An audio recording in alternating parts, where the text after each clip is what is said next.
Happy Wednesday, UnWoke Nation. I'd like to welcome you to episode 132 of The UnWoke Show, where free speech is welcome, all subjects are on the table, and we bring you the latest and greatest information and entertainment for your enjoyment, baby. I am your host, Rich, along with my co-host. How you doing, Timmy? Oh, great, Rich, man. Glad to be back. UnWoke Nation, guys, it's a pleasure speaking with you. This evening, guys, we're going to do a little housekeeping as we always do. Guys, we're on all the major podcasting platforms. Tune in, check us out. We're on Apple Podcasts, Podbean, Spotify, Player FM, iHeartRadio, wherever you're getting your major podcasting platforms, guys. Tune in, check us out. Plenty of great content for you to download and listen to. We're also, you can reach us directly at feedback@unwoketheshow.com. Again, that is feedback@unwoketheshow.com tonight, guys. And we're in this episode, we're calling it From Park Trails to Subway Rails, America's Crime Crossroads. Okay.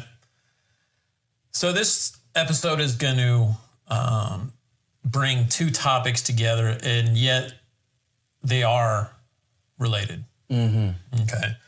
So we're going to start out with the Ukrainian refugee that was attacked and killed on a Charlotte subway train. Okay, this particular person had survived the bombings in Kyiv before she had come to the U.S. So Iryna Zarutska was working at a pizza parlor and had been improving her English at the time of her death. Okay. So the Ukrainian refugee who was fatally stabbed aboard a light rail train in Charlotte, North Carolina, as I said, had survived bombings in her native country before coming to the United States. She was riding a Charlotte area transit system light rail train on August 28th when she was stabbed to death. Video of the incident has circulated all over social media. All you have to do is hop on Twitter. Yeah. X, or where, whatever your... practically every tweet you scroll downward so it would show the horrific incident. Yeah. Video of the incident has circulated. According to a statement from family attorney, she was working at a pizza parlor at the time of her death and had been taking community college courses. She was kind, hardworking, deeply loved by her family and friends. She had reported that prior coming to the U.S., she had studied in Kyiv and graduated with a degree in art and restoration. Okay. The family had become concerned on the day of her death after she failed to arrive home on time. After her phone location showed that she was still at a train station, Zarutska's family arrived there only to learn that she had been pronounced dead at the scene. So the suspect in the case, Decarlos Brown Jr., is 34, was subsequently arrested in connection with the attack and was charged by federal prosecutors with one count of committing an act causing death on a mass transportation system. This brutal attack on an innocent woman simply trying to get to her destination is an attack on the American way of life, said the U.S. Attorney for the Western District of North Carolina, Russ Ferguson. Okay. Yeah. There have been calls for the death penalty. Yes. According to the U.S. District Attorney, Pam Bondi, as of yesterday when was interviewed during the news last night, where she didn't say, she didn't get directly word stating, but when was asked by a reporter, was said that, that is something that actually is on the table of the possible ruling to get the death penalty, which, I'm definitely for that. So just traveling, we're going to stick in the South and we're going to move over to Auburn University. Mm-hmm. So police say a man killed a retired Auburn University professor at a public park. Okay. So again, this is Alabama. So you've got a red state and you've got a blue state. Yep. So a retired veterinary professor at Auburn University was killed over the weekend while walking her dog at a popular park in Auburn, Alabama. Julia Gard Schnuelle, 59, was attacked and killed Saturday morning in Kiesel Park, located about 5 miles from campus, according to Auburn police. The sprawling park has a popular dog park and 2 miles of walking trails. Police said Gard Schnuelle's body was found in a wooded area within the park and that her red Ford F-150 truck was missing. Okay. Lee County Coroner Daniel Sexton told the Associated Press that Gard Schnuelle died from multiple sharp force injuries. You can pretty much say that she was probably stabbed to death. Police did not immediately indicate what led them to Dabney, other than to say they responded to a report of a suspicious person, and officers made observations that led them to believe Dabney had been involved with the homicide. And so the person called Dabney in this instance, his full name is Harold Rashad Dabney III, and he was charged with 2 counts of capital murder.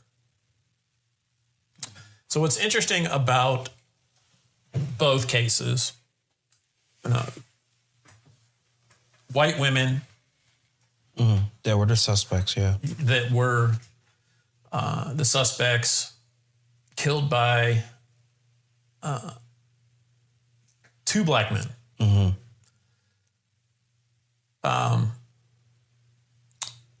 Harold Rashad Dabney had been busted in Virginia, but police never filed anything for having gun-related charges.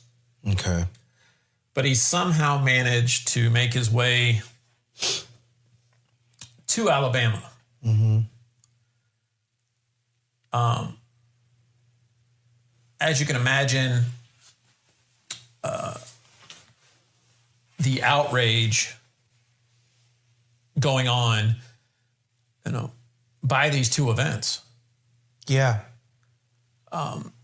You and I were talking off show about crime and states where the National Guard has been deployed. Washington, D.C., we did an episode on that. We did one in, the National Guard's now in Chicago, right? Right. I was initially hesitant on that. My tone has since changed. Mm-hmm. These senseless acts of violence just have to stop, right? Yeah.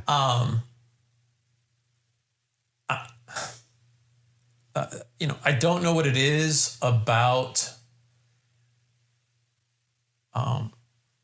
taking the life of somebody, but it just seems that that's what's all over the news these days, right?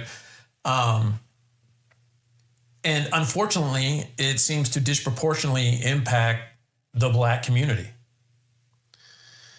Yeah, and, I think that it's something I think that really needs to be addressed. I think over the course of what we've seen over the last basically 3 years of people ignoring that and not just ignoring that, but just got to the point where it's like they just push it off to the side. It's right. Like, when you think back to when you initially started to hear about black on black crime becoming an issue, the moment that a reporter would even bring it up and state the facts, like if you were using an example, of Chicago and stuff like that, I mean, you would have a lot of these people who are leftist activists would just, throw a fit and everything. Well, why are you bringing this up and all this other stuff? It's like, because black on black crime is a problem. And I know that, Tim took some time to really get some great statistics for you guys to make sure that we were on point with the facts, as we always try to be here on the UnWoke show. And hearing how so much of blue states, in particular in urban areas, go out of their way, and I'm just going to say it, they go out of their way to make sure that they can protect criminals such as this guy and, this other guy, obviously from the North Carolina incident. And it's just really, really sad. And it's like, I agree with you, Tim. I think enough's enough. I'm sure you are not the only person who has gotten to the position where they felt one way about, should we have National Guard? Should we have all those different things and probably like many people who are in Washington, D.C., once they saw the aftermath of such actions taken, right, they now see the decline, the safetiness and all this other stuff. And they're trying to bring the same thing to Chicago. As I mentioned to Tim off show, so I was watching some information. Actually, there are troops, as we saw today. Actually, we saw some military Humvees that were actually there in the city. So they're slowly moving in and doing that. And also, but it's just, enough's enough. We realize that there are certain powers that be that are not going to do anything about crime. In fact, where they actually, it's almost like they promote it, they encourage it. And I don't understand when you're seeing such urban cities. Right. Truly saying it's like, okay, we're completely fine with our governors and aldermen and mayors being okay with this, knowing that we are very afraid to even walk our kids down the street. Right. It would have been really easy for you and I to get on the black versus white train with these two tragic events. I didn't want to go that route. Okay. Just because if you tune in to listen to our podcast, listen to our episodes, there are probably more on multiple occasions we have gone down that route, but that's been warranted based on what's been covered, right? Right. I was more interested in the statistics of black versus white crime and black on white crime and white crime in general. Right. And so, I hopped on ChatGPT and I used the prompt, what is the national percentage of crime resulting in death that is committed by black people? Right. I mean, these two stories, both. This isn't both suspects are black. Yeah, you can't. Okay, there's no way of divorcing yourself. We don't sugarcoat crap on the UnWoke Nation where it is what it is. Yes, and so, like I said, we have talked about the South Side of Chicago. Yep. We have talked about L.A. New York. You name it, right? So here's basically what I would call the short version. The FBI's Unifying Crime Report and Bureau of Justice Statistics break down homicide offenders by race. Okay. In the most recent data set, which is 2021, black or African American individuals were identified as offenders in about 55 to 60% of reported homicides where the offender's race was known. Wow. Okay. And that's national data, is that correct? Correct. This is coming straight from the FBI. White offenders accounted for roughly 30 to 35%. Okay. Other racial categories combined, Asian, Native American, Pacific Islander, et cetera, made up a small remainder of those percentages. Okay. So what if you take 60% and then 35%? 35%. Yeah, so you got, the other race category would be your 5%. Okay. Here's the kicker in this, though. Black Americans make up only 13 to 14% of the U.S. population. That is true. Okay. So their share of homicide offenders is disproportionately high.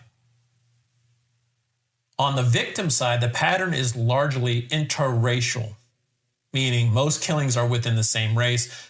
Black offenders usually have black victims. White offenders usually have white victims. Now, there are two caveats to that. One, socioeconomics and geography matter. Okay. Why? High poverty, high segregation urban areas drive most of the statistics. It's not blackness, it's concentrated disadvantage. What? Concentrated disadvantage? Disadvantage. Please explain. So look at Baltimore, for example. Got it. Okay. They're not having a great time up there. Nope. But they have two areas that are predominantly high crime black areas. Okay. Okay. Chicago. South side of Chicago. Historically, Cabrini Green, for example. Yep. Okay. Harlem. Compton. Yep. Okay. What do they all have in common?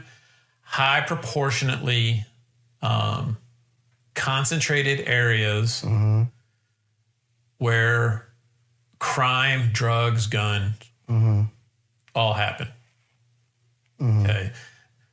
If you've ever listened to Jay-Z tell his story of how he got out of the hood, you know, he initially was selling drugs and he realized he had to get out of it and started selling records and stuff out of the back of his trunk. Right.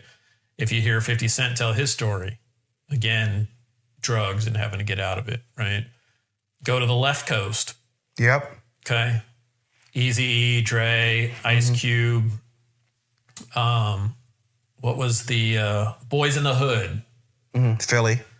No, Boys in the Hood. The movie. Sorry. Yeah, it was. I'm sorry, boy. I said that wrong. Boys to Men. Sorry, man. Boys in the Hood, the movie by Spike Lee. Right. Talked about Cuba Gooding Jr. and all. Yeah. Yep. That talked about race and black people and crime and death and Ice Cube played Doughboy who had gone to pen and all that type of stuff. Right.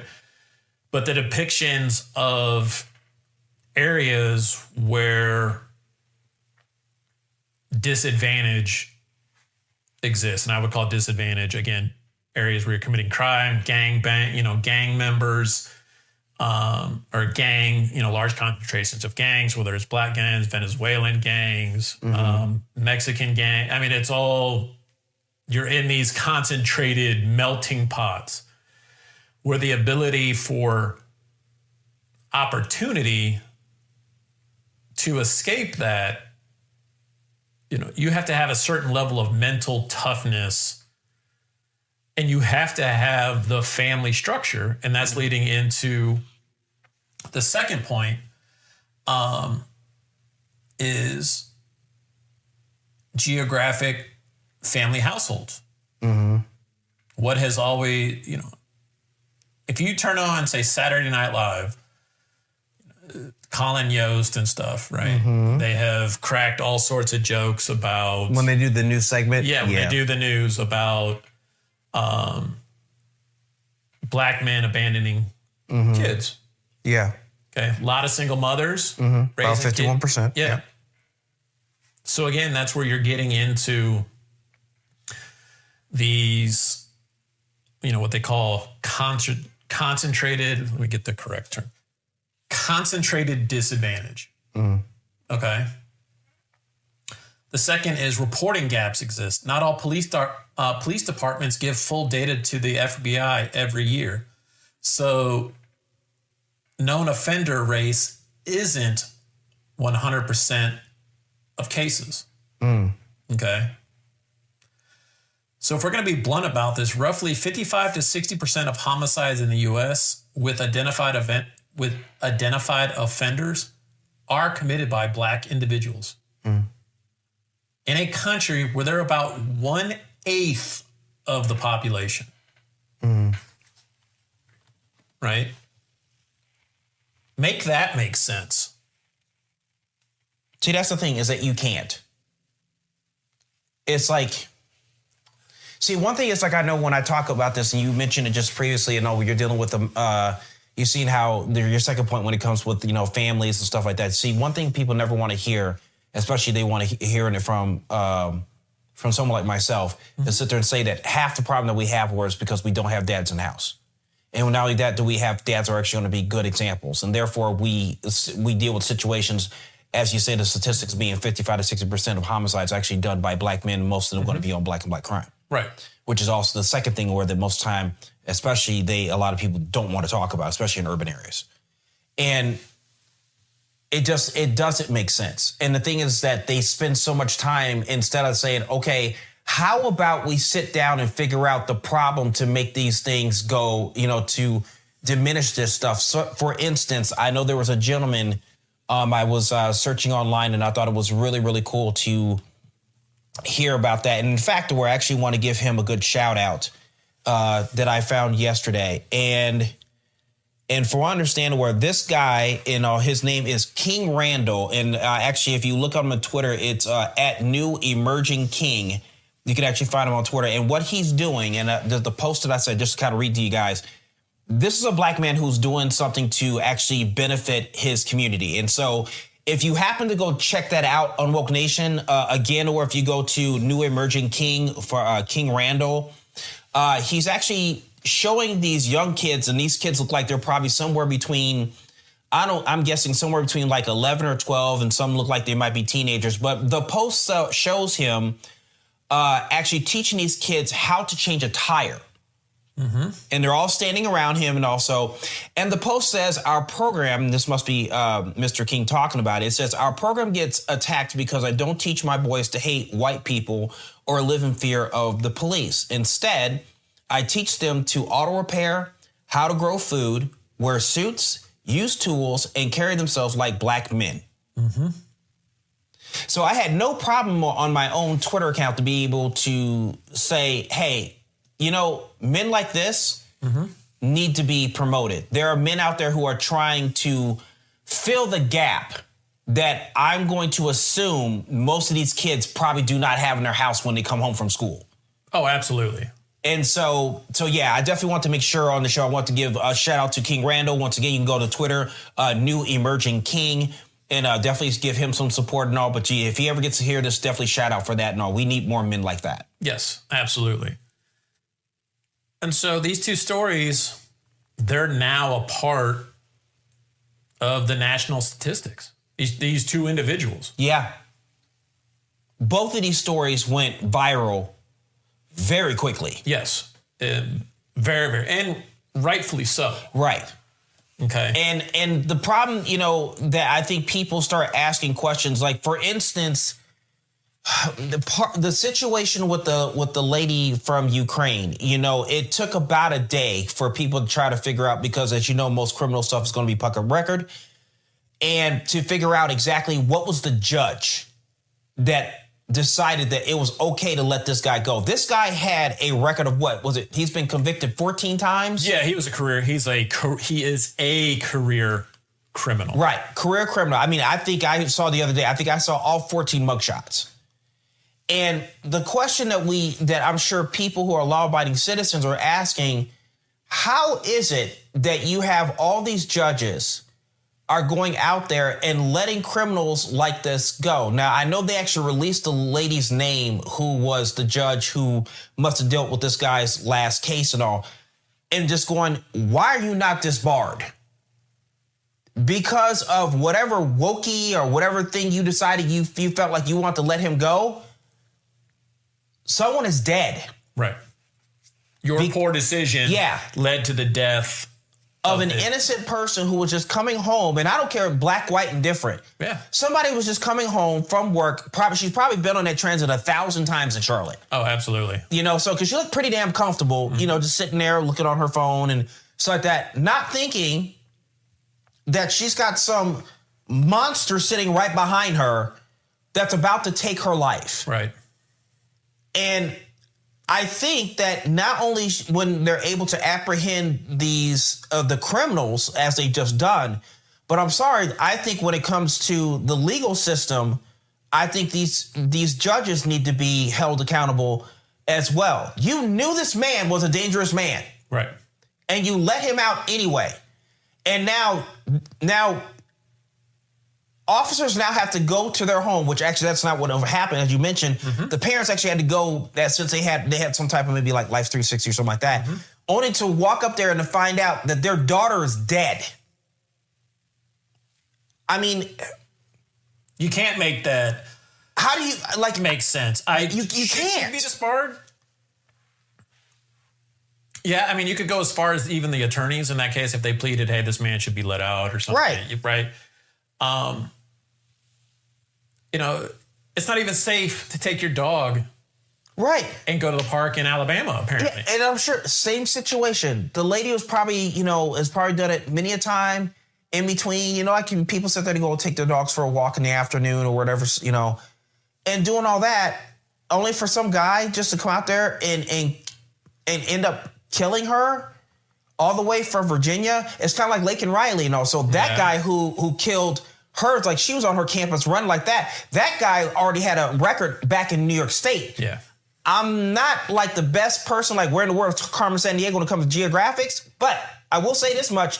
New York and Georgia are not really close. So neither is Alabama and Virginia. Yeah. A little close to New York, but you get my point. And no one want to say, hey, maybe we should keep an eye on this person. I agree. It boggles my mind. And it's all because they want to stick with their narrative of, well, the person's black, or we don't want to seem like we're being racist, or we don't want to like that. A criminal's a criminal. It's really that damn simple. Yes, completely agree. UnWoke Nation, we're going to leave it right there for you guys. We'd love to get your feedback on this episode. You can reach us at feedback@unwoketheshow.com. Again, that is feedback@unwoketheshow.com. Rich, a pleasure as always, man. And remember, guys, stay on.